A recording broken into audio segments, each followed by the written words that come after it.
तो जो अकबर और बीरबल की जो कहानियाँ हैं वो शिक्षा भी देती हैं और हमारा मनोरंजन भी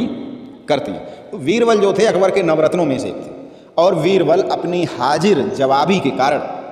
अकबर के बहुत चहेते थे और इस कारण उनके दरबार में और जो लोग थे और मुलाजिम थे और कर्मचारी थे वो बीरबल से चिढ़ते थे। वो सोचते थे कि जहाँपना इनको बहुत चाहते हैं और हम लोगों को इतना, तो बीरबल की कहीं ना कहीं कटिंग करते रहते थे। वो ये सोचते रहते थे कि किसी तरह बीरबल की डांट पड़वा दिया। तो एक बार वहाँ के कुछ दरबारियों ने सलाह की कि बीरबल को फंसाया जाए। तो वहाँ एक जो अकबर की सेविंग करने आता था दाढ़ी बनाने, उनका नाई, वो भी देखिए जो बड़े बड़े अधिकारी होते हैं, जो राजा होते हैं, उनके जो भी घरेलू कर्मचारी होते हैं जैसे कपड़ा धुलने वाले या सेविंग करने वाले, ये कोई बाहर से नहीं आते, उनके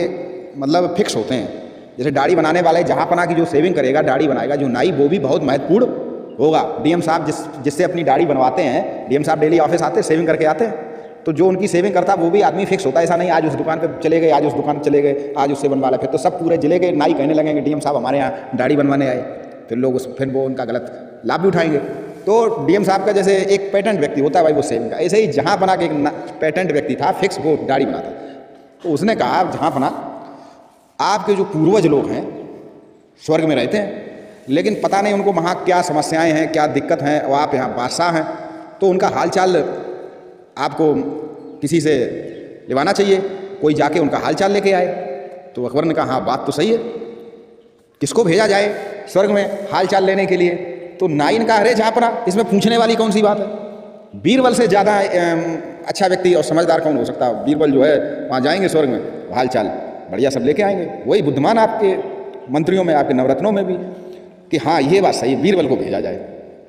कैसे भेजा जाए? तो नाइन का उसमें क्या बड़ी बात, कुछ नहीं, ऐसे स्वर्ग कोई सीधा सीधा तो ऐसे जा नहीं सकता, तो काम करो आग की एक चिता बनाई या उसी में बीरबल को बैठा दिया जाए, बस बीरबल स्वर्ग पहुंच जाएंगे आग की लपटों के साथ। जहाँ अपना कहा हाँ ये ठीक है, तो भाई बीरबल को बुलवाया गया कि भाई बीरबल तुमको जो है स्वर्ग जाना है और हमारे पूर्वजों का हाल चाल लेके आना है कि क्या उनके पास खाने पीने की व्यवस्था है, क्या उनके हाल चाल हैं, हम बादशाह इस हिंदुस्तान के और हमारे पास क्या कमी, और हमारे पूर्वज किसी अभाव में रह रहे हों, तो बीरबल तुमको जाना है। बीरबल समझ गए चक्कर क्या है, माजरा समझ गए, क्योंकि बीरबल बहुत बुद्धिमान, बहुत चतुर थे। तो बीरबल ने कहा कि देखो साहब कोई बात नहीं, हम चले जाएंगे, दिक्कत कुछ नहीं, बस हमें थोड़ा घर में काम है, तो आप एक दिन रुक जाओ, परसों चले जाएंगे, कल छोड़ो, आज या कल छोड़ो, परसों चले, तब घर के कुछ काम है वो निपटा लें। कि हाँ ठीक परसों चले जाना, कोई बात नहीं, इतने दिन तो एक दिन और सही। तो बीरबल ने एक दिन में ही अपने गुप्त जो उनके कारीगर थे उनको लेके जिस जगह पे चिता सजाई जानी थी उसी जगह पे नीचे एक सुरंग खुदवा ली जो उनके महल में निकलती थी। तो वो सुरंग उसके महल में निकलती थी, बीरबल ने खुदवा ली और दूसरे दिन चिता सजाए गए, सब इकट्ठे हुए, उनके दरबारी भी मौज लेने के लिए गया। तो बीरबल का काम तमाम, तो तोरी ओरी और सब लकड़ी लकड़ी लगाई गई और उसके अंदर जो है बीरबल को घुसेड़ दिया गया और ऊपर तोरी ओरी थोप थाप के और सबने लगा दी, उसमें आग लगा दी गई, आग की लपटें उठने लगी और बीरबल ने अपनी व्यवस्था पहले ही से बना ली। बीरबल ने धीरे से वही सुरंग का पटला रख रखा था, उस पर सुरंग के ऊपर क्या समझे मिट्टी इट्टी हटा के, पटला हटा के उस सुरंग से नीचे घुस गए, अपने महल में पहुंच गए और जो है एक सप्ताह के लिए गायब हो गए, बिल्कुल एक सप्ताह, ना फिर वो बाजार गए, ना महल में गए, ना कहीं गए, और पूरे राज्य में खबर फैल गई बीरबल तो स्वर्ग पहुंच गए। हाल चाल एक सप्ताह के बाद बीरबल जो है फिर उसी जगह से निकल के वापस आ गए और बोले जहाँ अपना मैं हो आया हूँ, आपके पूर्वजों का हाल चाल है, बड़े मगन में है, बहुत उनको वहाँ कोई कमी नहीं,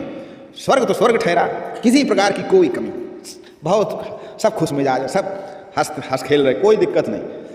सब सुख में है। लेकिन जहाँ अपना एक समस्या, एक दिक्कत है कि क्या, कि वो तो आप हमारा हाल देख के ही जान सकते हो, वहाँ कोई नाई नहीं है, कोई दाढ़ी बनाने वाला नहीं, वहाँ आप पूर्वजों की दाढ़ी बहुत बड़ी बड़ी हो चुकी है, मेरी दाढ़ी देखो कितनी बड़ी हो गई एक सप्ताह में, अगर वहाँ कोई नाई होता तो हम बनवा लेते कि हाँ ये तो बात कि आपको नाई भेजना पड़ेगा, हाँ नाई भेज देंगे।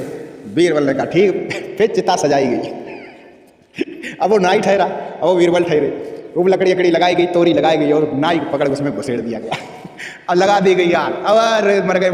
अरे मर गए, अब आज आए उसमें से, लोग कहें बीरबल तो चुपचाप चले गए, ये कह रहा मर गए, लोग कहें कोई बात नहीं, स्वर्ग पहुंचो जल्दी, दाढ़ी आड़ी बना के लौटो, वो उसी में सुहा हो गया। तो कहने का अर्थ ये है कि बीरबल से किसी की चतुराई चलती नहीं थी। बीरबल इतने बुद्धिमान थे, इतने प्रखर बुद्धिमान थे, ऊर्जावान थे, हाजिर जवाब थे कि हर समस्या का हल चुटकी में। उनसे कोई काम कहा जाता था, अगर अकबर कह देते कि बीरबल तुमको ये, तो बीरबल कभी बहाना नहीं बनाते थे। और ऐसी जाने कितनी कहानियाँ हैं कि अगर आप अकबर बीरबल के किस्से सुनो तो मनोरंजन के साथ साथ जानकारी भी प्राप्त होती है कि कभी भी कोई समस्या आए तो उससे पीछा नहीं छुड़ाना चाहिए कि अरे ये कैसे होगा। कभी हमसे कोई काम कहा जाता घर पे तो हम बहाना पहले लेकर अरे ये कैसे होगा, कैसे होगा वो आपको खोजना है कि ये काम कैसे